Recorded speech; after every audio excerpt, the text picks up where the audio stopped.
What are your observations on the public consultation process, and particularly the need to deal with the concerns that some people have expressed? Well, this is the largest consultation exercise on the issue of uranium value-added opportunities the province has ever undertaken.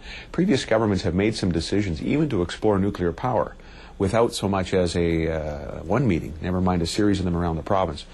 Now, we campaigned on a platform that said, look, we have 26% of the world's uranium production coming from our province, but we don't add any value to it. The next ounce of yellow cake we add any value to and benefit from that value-add process will be the first.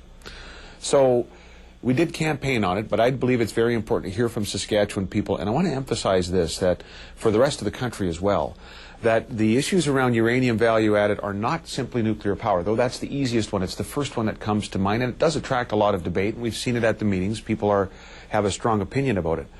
But we're right now in the middle of an isotope crisis in this country. Saskatchewan used to be a leader in nuclear medicine. In 1949, the first cobalt-60 treatment happened in Saskatoon, and it saved the life of a woman who was fighting cervical cancer.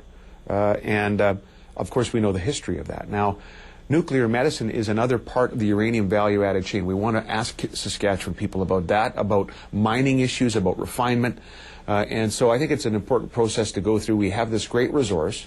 And to your question of what are people concerned about, rightly they're concerned about environmental considerations. I hope as well we're acknowledging that on the environmental scorecard, while it has challenges and significant challenges with uranium, as do other sources of energy, let's remember it's a greenhouse gas friendly form of energy, which is also important to the country now. And I'm going to wait and hear from Saskatchewan people the report that will come this summer from those meetings and the consultation.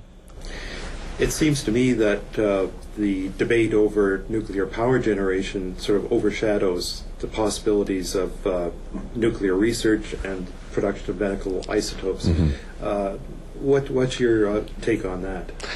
I just think it's most front of mind for people. That's what they think of. When you think of uranium, you think of nuclear power in large measure, and which is fine. I think also people need to see the positives of nuclear power, as well as the challenges that it presents from a cost standpoint or the environment. But it's just a natural thing. I understand that completely.